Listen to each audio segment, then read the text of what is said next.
Love it when these things work. Okay, that's kind of giving you a clue as to what this is.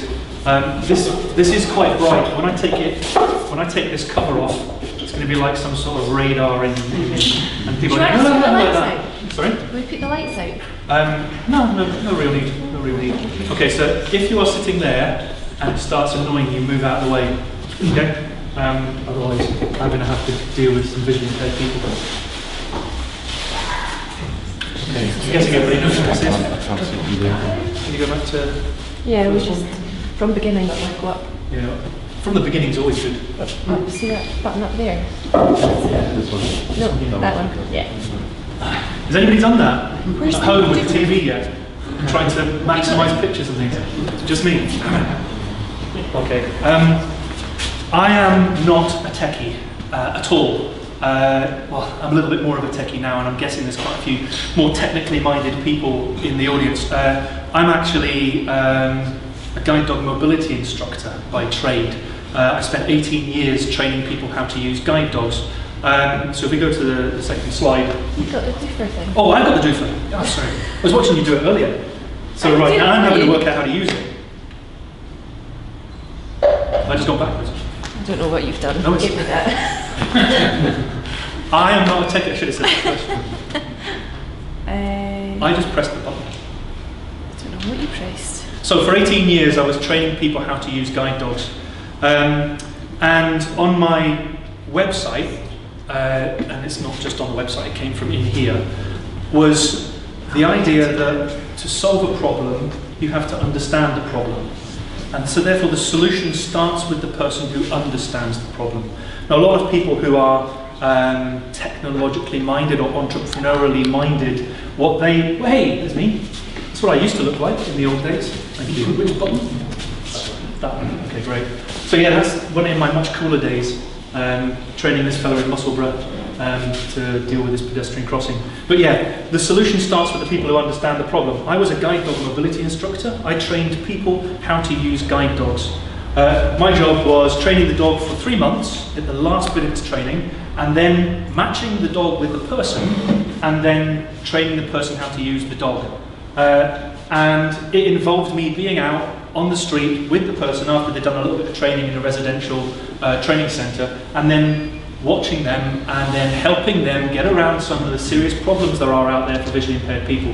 There's a chap called Chris Downey who is an architect. He did a TED talk recently, and it was, he went blind when he was 33, and then he continued being an architect. But he said, if only I'd known what I knew before I went blind, I'd have actually been designing cities for visually impaired people and people with disability, because then they suit everybody, instead of having to constantly retrofit things like ramps and doors and lower lights and all these sorts of things. But what I sort of really discovered was that there were repeatedly the same problems time and time again that I was coming up against as a guide dog mobility instructor. And I was just thinking to myself, surely there must be a way of actually fixing these problems, and surely the people who are owning these problems have an understanding of why they're not working.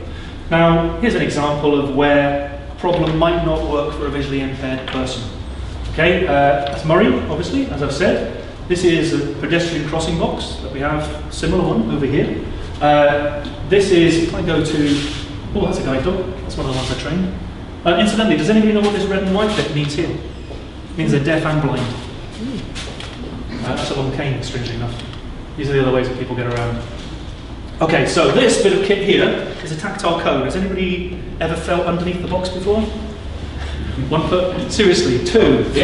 Anybody? 4. I heard it making a noise and didn't understand why until somebody explained that that was the purpose. And everybody goes, wow, that's the most amazing, clever bit in the entire world. It's just fantastic. Because when the green man comes on, this cone here revolves.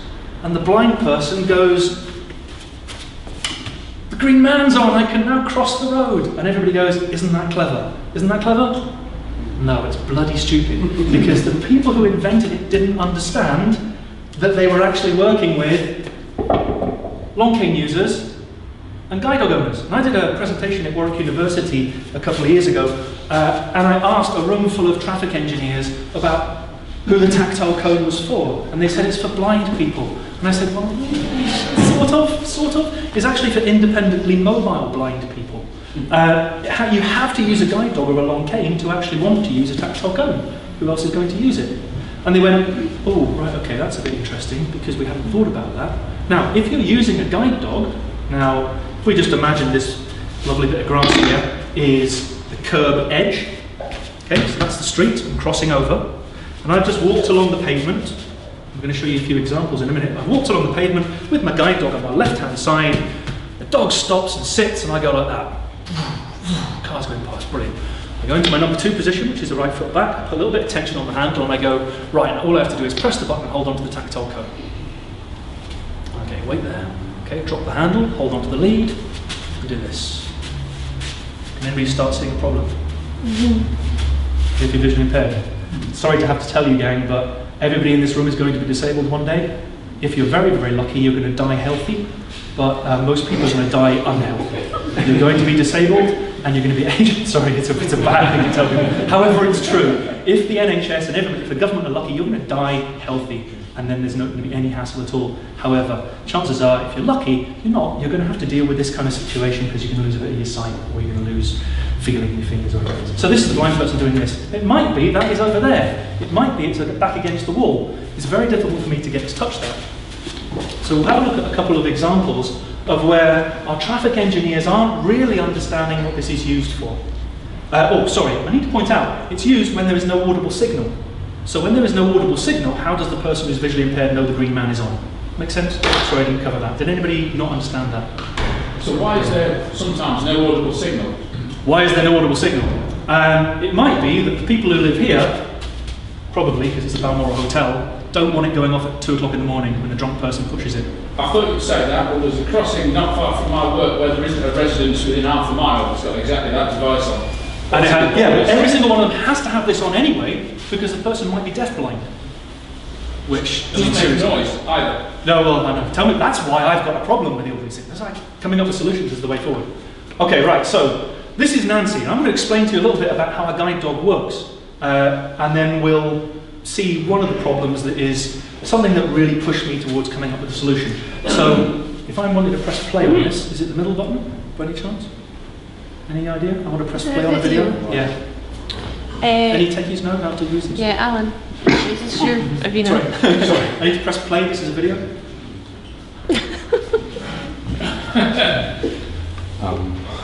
There it is, there. I recognise that. Okay, so this is Nancy and Molly. Molly is a dog that I've just trained. Nancy's got an OBE, she's absolutely a superstar, this lady. Molly, she gets the curb edge, she does a right turn to get to the pole. Gotta love Molly's tail here. Well done, Molly. Yeah, I'm so happy. Nancy now presses the button and holds on to the tactile cone underneath. Look what the studs are here. She should be on the left of those to cross the road, shouldn't she? Because that's for her. Okay, now the day before when we did this, Molly went that way. Luckily, when Molly crossed the road this time, Molly says, no, come on, Mum, we need to go to the left. So she goes across the road and goes to the left.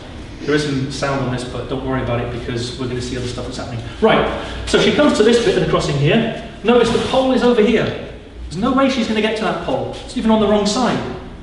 So I say to Nancy, so Nancy, how do you normally get across this crossing?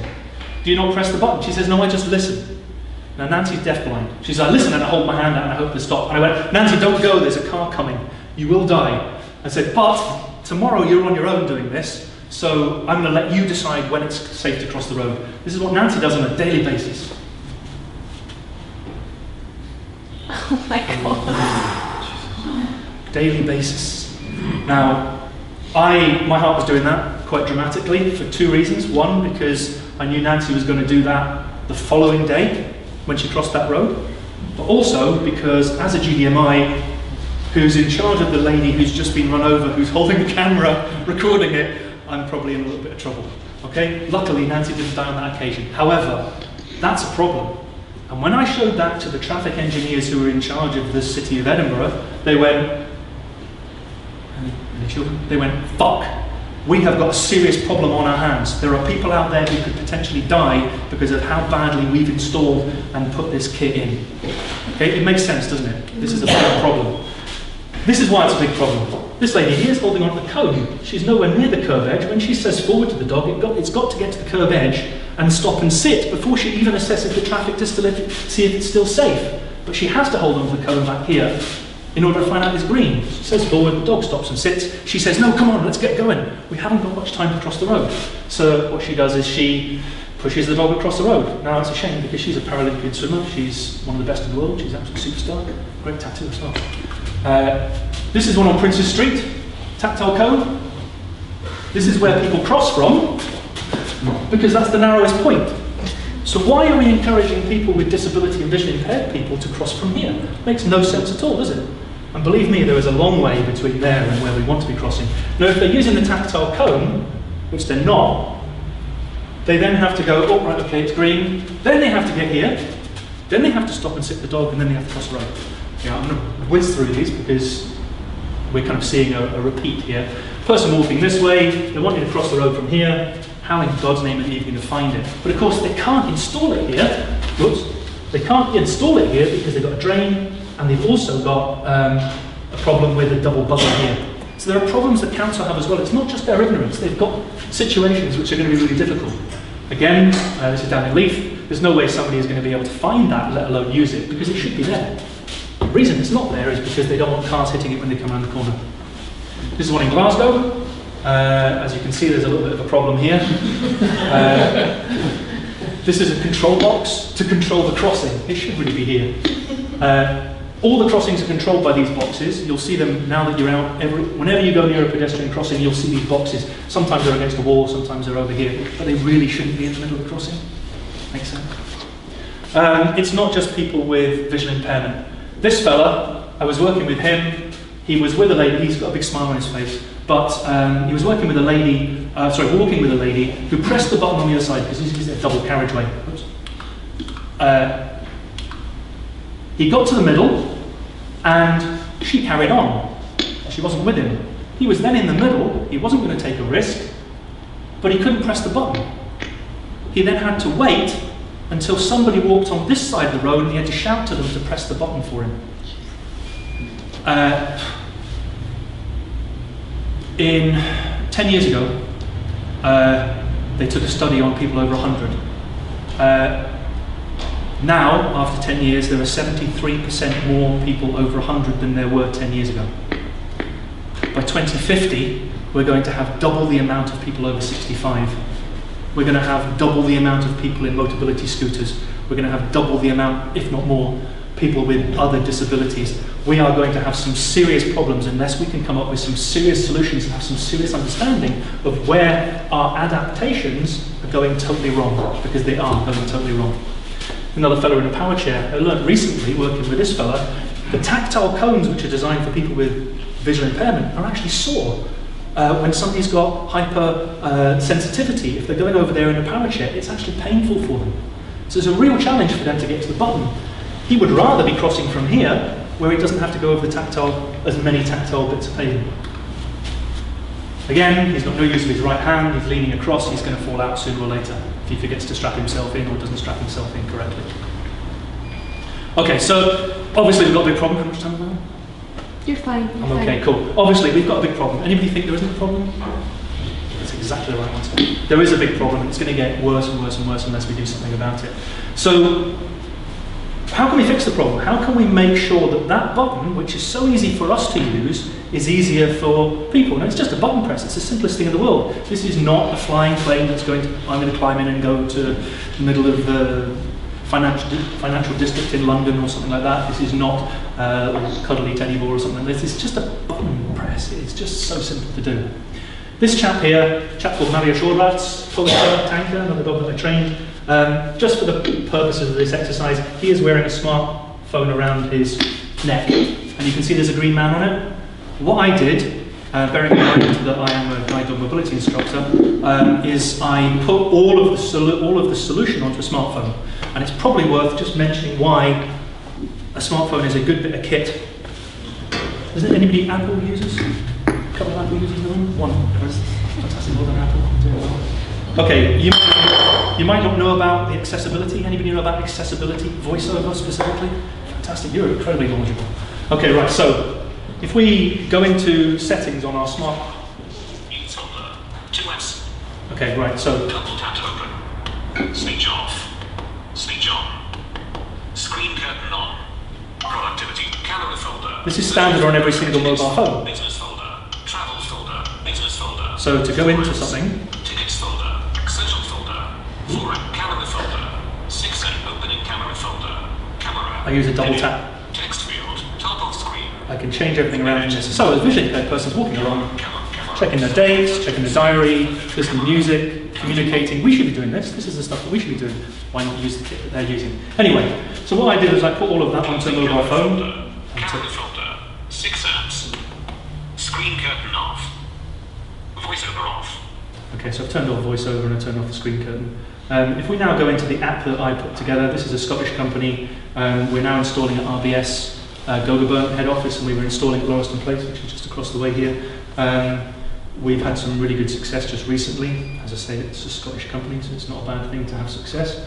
And if I go into the app itself, so the person sets the phone running before they leave home. They're walking along the street. This is now looking for crossings. It's found a crossing. Press the button on the pedestrian crossing. Of course I can go from here. Green man comes on. Green man comes on. Really simple, just a button push. It's just a very simple connection between the two. It's not using Wi-Fi, it's not using internet, it's not using data connectivity. This is purely the phone communicating with the crossing. So I then just start across the road. If I am in a wheelchair, quite obviously it might not be easy for me to get my phone out, so what we do is we put it all onto a smartwatch. So we've now got it. This is the first in the world, by the way, you guys. This is the first time it's being seen publicly. When they start the app, it looks for the crossing, the phone's in their pocket, they get there, they can set it to 5-10 seconds, they stand here for 5-10 seconds, it presses the button automatically. Okay, so it's a button press, an automatic button press for a pedestrian crossing. That's the one on the smartwatch. Crossing down, blah, blah, blah. I'll go back one. So we've got a button press on a smartwatch for a pedestrian crossing. But we could have a button press on an elevator. We could have a button press on a hospital door. We could have a hospital door that knows that we've pressed the button if we've got a disability. So, wow, if we can do that from here, and it's just a simple button press, we can actually communicate without having to communicate at all. And that's got to be a step forward that we can utilize for people who actually just need that little bit extra to become inclusive. I think we've got one more video. Okay.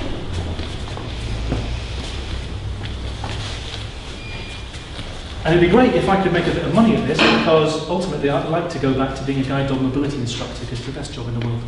The video on the slide? It's a separate. It's on the Vimeo. It's the Vimeo video. Yep, I've got that. Yeah, no, I had it. Sorry. As I say, we're installing at RBS Gogarburn at their head office. RBS have paid for that. Lothian Health Board are paying for one at Lauriston Place. It's the first time this has happened in the world, so it's a bit of a step forward. It's kind of sexy that it's on the Apple Watch, I reckon, because it can be on anything. It can also work on any other device. Right, so this is a piece that the BBC did on us just recently. Have they got volume? Because you kind of need it. I got volume. No, probably will. I've got volume from Simon. I've watched it so many times. So I can probably do the volume. Okay. Okay, just press play and Voiceover. I'll speak. You'd excuse Simon. I'll excuse Simon. Beep, beep, beep, beep. This is shown up crossing the road, and it's done by a chap called Ian Hamilton. What's happening? You got nothing at all? Okay, not to worry. Hold on. We'll fix it.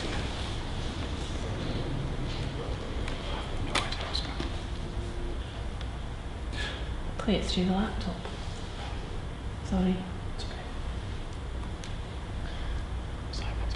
Guaranteed, everybody here, when they go out, next time you come to a pedestrian crossing, you are going to be looking for the tactile cone, aren't you? Everybody's going to do that, and they're going to go. And what I want you to do, because most people go, isn't that brilliant? What I want you to do is I want you to do this. Right now, the green man has just come on. I need to be in the middle of the tactile paving to have the best opportunity to cross the road straight. Because if I'm 5 degrees off and I'm standing here, I could be in the traffic.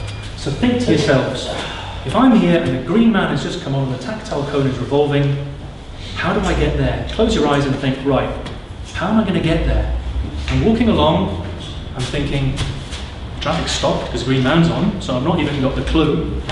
Where is it? My dog or my long cane aren't going to be able to help me much because it's really close confines. Which direction is straight now? That's hard enough to do anyway. I'm going to guess. But one mind may have come up with a solution. Well, I start And it's using one of these. Okay, cool. A smart Yeah, phone. that would be great. Meatbox. Meatbox.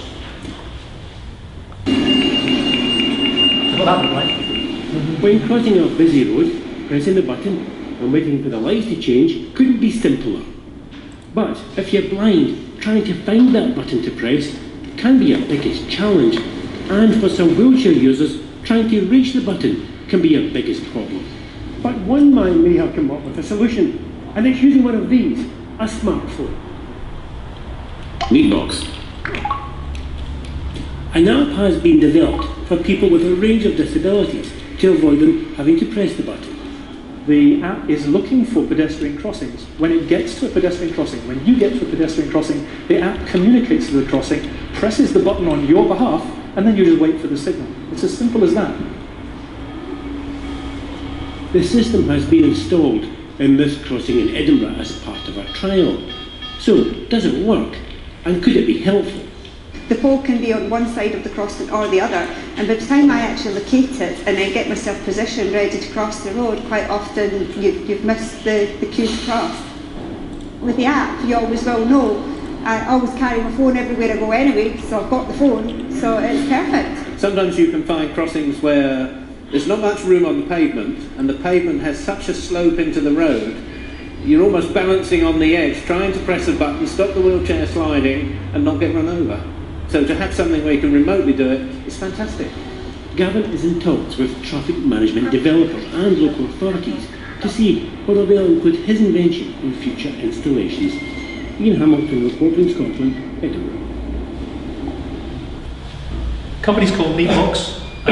If you want to go on Google or anything like that, you'll see loads of videos. We've got 2 other products that are probably going to be quite effective over the next couple of years. One's live on the Royal Mile just now for tourists, and it's for every tourist. It's an inclusive app. It's called Edinburgh Up Close, and it's free. If you want to download it, it's out there, Edinburgh Up Close. Facilities do vary, but on many larger ships in the Carmack fleet, like the Caledonian Isles, there's a lift to and from. Anyway, thank you very much indeed. That was great. Thank you.